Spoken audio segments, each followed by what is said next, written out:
Hello दोस्तों, स्वागत है आपका हमारे यूट्यूब चैनल पर।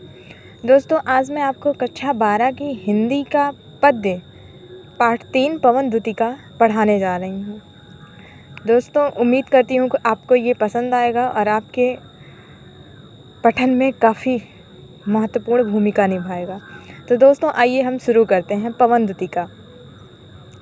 दोस्तों, इस पाठ को शुरू करने से पहले हम आपको इस पाठ का एक सारांश बताना चाहते हैं।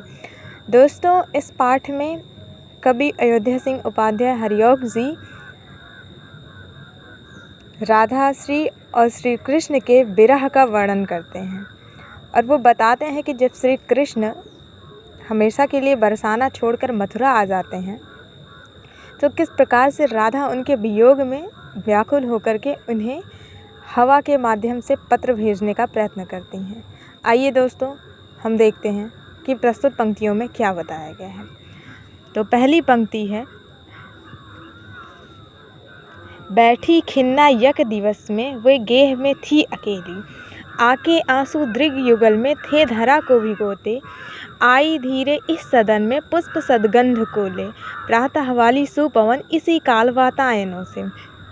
तो दोस्तों, प्रस्तुत पंक्तियों का अर्थ है कि एक दिन राधा जी बैठी खिन्ना यक दिवस में, बैठी मतलब बैठी थी, खिन्ना मतलब उदास होकर, यक मतलब एक, दिवस मतलब दिन, गेह मतलब घर, अकेली मतलब एकांत। एक दिन राधा जी अपने घर में अकेली बैठी थी उदास होकर, आके आंसू दृग युगल में थे धरा को भिगोते। उनकी आँखों से दृग युगल, युगल मतलब दोनों, दृग मतलब आँखों से, उनकी दोनों आँखों से आंसू आ करके बार बार धरा को भिगो रहे थे, अर्थात उनकी आँखों से आंसू बह रहे थे और वो नीचे गिरकर ज़मीन को भिगो रहे थे। आई धीरे इस सदन में पुष्प सदगंध को ले, तभी सदन मतलब घर, पुष्प सदगंध मतलब पुष्प सुगंध को ले करके, तभी पुष्प सुगंधित पुष्पों की सुगंध ले करके हवा जो है उनके घर में प्रवेश करती है धीरे से, प्रातः वाली सुपवन इसी काल वातायनों से। उनके घर के आसपास की जो हवा होती है वो आसपास के फूलों की सुगंध को अपने साथ ले करके उनके घर में प्रवेश करती है धीरे से। तो दोस्तों, उम्मीद करते हैं कि आपको पहला पैराग्राफ समझ में आ गया है। अब हम दूसरे की ओर बढ़ते हैं। संतापों को विपुल बढ़ता देख के दुखीता हो, धीरे बोली सा सुख उससे श्रीमती राधिकायों, प्यारी प्रातः पवन इतना क्यों मुझे है सताती, क्या तू भी कलुषित हुई काल की क्रूरता से। अब राधा जी प्रस्तुत पंक्तियों में हवा के आने का कारण पूछती हैं। तो आइए हम देखते हैं। संतापों को विपुल बढ़ता देख के दुखीता हो। श्री राधा जी जब हवा के आ जाने से अपने मन के उदासी को और बढ़ता हुआ देख करके और दुखी हो रही हैं और धीरे बोली साधुक उससे श्रीमती राधिका हो, तब राधा जी धीरे से उस हवा से बोलती हैं दुखी हो करके, प्यारी प्रातः पवन इतना क्यों मुझे है सताती, हे प्यारी सुबह की हवा तुम मुझे इतना क्यों सता रही हो, क्या तू भी है कलुषित हुई काल की क्रूरता से, क्या तुम्हारे साथ भी कोई अन्याय हुआ है, क्या तुम भी उदास हो, क्या तुम भी रुष्ट हो इस काल के, इस समय के पहिए के चक्र से, क्या तुम्हारे साथ भी समय ने कोई अन्याय किया है। तो आइए हम अपना तीसरा पैराग्राफ पढ़ते हैं। मेरे प्यारे नौ जलद से कंज से नेत्र वाले, जाके आए न मधुवन से और न भेजा संदेशा, मैं रो रो के प्रिय बिरह से बावली हो रही हूँ, जाके मेरी सब दुख कथा श्याम को तू सुना दे। अब राधा जी हवा से अपने मन के विचारों को अभिव्यक्त कर रही हैं और उसे श्री कृष्ण के पास संदेश देके भेजने को कह रही हैं। तो आइए जानते हैं कि प्रस्तुत पंक्तियों में राधा जी क्या कहती हैं हवा से।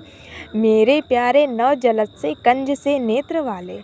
प्रस्तुत पंक्तियों में राधा जी हवा को अपने कृष्ण जी के स्वरूप का वर्णन करते हुए बताती हैं कि मेरे प्यारे नौ जलद से कंज से नेत्र वाले, हे हवा मेरे प्यारे जो कृष्ण है ना वो एकदम नवीन बादल के समान है। नव जलद मतलब अभी एकदम नए बादल के समान हैं, कंज से नेत्र वाले, और उनकी आँखें कैसी हैं, एकदम कटीली कजरारी आँखें हैं। जाके आए न मधुबन से और न भेजा संदेशा। हे हवा, मेरे कृष्ण जी मधुबन गए, मथुरा गए, और वहाँ से उन्होंने अब तक कोई संदेशा भी नहीं भेजा है और ना ही वो वापस लौटे हैं। मैं रो रो के प्रिय विरह से बावली हो रही हूँ। हे हवा, मैं अपने प्रियतम, मैं अपने श्री कृष्ण के विरह में रो रो कर एकदम व्याकुल हो गई हूँ, परेशान हो गई हूँ। जाके मेरी सब दुख कथा श्याम को तू सुना दे। प्रिय वायु, तुम जा कर के मेरी ये सारी व्यथा, मेरा सारा दुख, मेरी सारी चिंता परेशानी सब तुम जा कर के मेरे श्याम को सुना दो। आइए अब हम चौथे पैराग्राफ की ओर बढ़ते हैं। आशा करते हैं कि आपको वो तीनों समझ में आ गए होंगे। जहाँ ना आए आप हमें कमेंट सेक्शन में कमेंट करके पूछ सकते हैं। ज्यों ही मेरा भवन तस्तु अल्प आगे बढ़ेगी, शोभा वाली सुखद कितनी मंज कुंजें मिलेंगी। प्यारी छाया मृदुल स्वर में मोह लेंगी तुझे वो, तो भी मेरा दुख लख वहाँ न जा विश्राम लेना। अब राधा जी हवा को चेतावनी दे रही हैं कि हे वायु, तुम मेरी दुख को ध्यान से देख लो। कहीं ऐसा ना हो कि जैसे श्री कृष्ण गए और वापस नहीं आए, तुम भी जा कर के मेरा संदेशा देने जा रही हो, परंतु तुम भी लौट कर ना हो। इसीलिए ज्यों ही मेरा भवन तस्तु अल्प आगे बढ़ेगी। हे वायु, जैसे ही तुम मेरा घर छोड़ करके थोड़ा सा आगे बढ़ोगी ना, शोभा वाली सुखद कितनी मंज कुंजें मिलेंगी। तो तुमको शोभा देने वाली, देखने में मन को मुग्ध कर देने वाली न जाने कितनी मंज कुंजें, मतलब सुंदर सुंदर लताएं मिलेंगी। प्यारी छाया मृदुल स्वर से मोह लेंगी तुझे वो। उनकी छाया और उनके झरझराने की आवाज़ इतनी मधुर है कि उसको सुन करके ये मत समझ लेना कि वहीं तुम जाके रुक जाओ, क्योंकि वो मोहने वाली हैं, वो मन को मोह लेती हैं। ठीक, कहीं वो तुझे भी ना मोह ले। तो तू भी मेरा दुख लख वहाँ ना विश्राम लेना। तो तुम भी मेरे दुख को ध्यान से देख लो कि मैं कितना अपने प्रियतम के विरह में व्याकुल हूँ। तो इसीलिए तुम वहाँ जा कर के विश्राम मत ले लेना, तुम वहाँ ठहर मत जाना, बल्कि और आगे बढ़ के तुम्हें श्री कृष्ण तक जाके मेरा संदेशा पहुँचाना है। तो आई होप आपको 4 पैराग्राफ समझ में आ गए होंगे। अगले लेक्चर में हम इसके आगे कंटिन्यू करेंगे। तब तक के लिए धन्यवाद। लाइक करिएगा, आप लोग जितना से जितना हो सके शेयर करिएगा। धन्यवाद।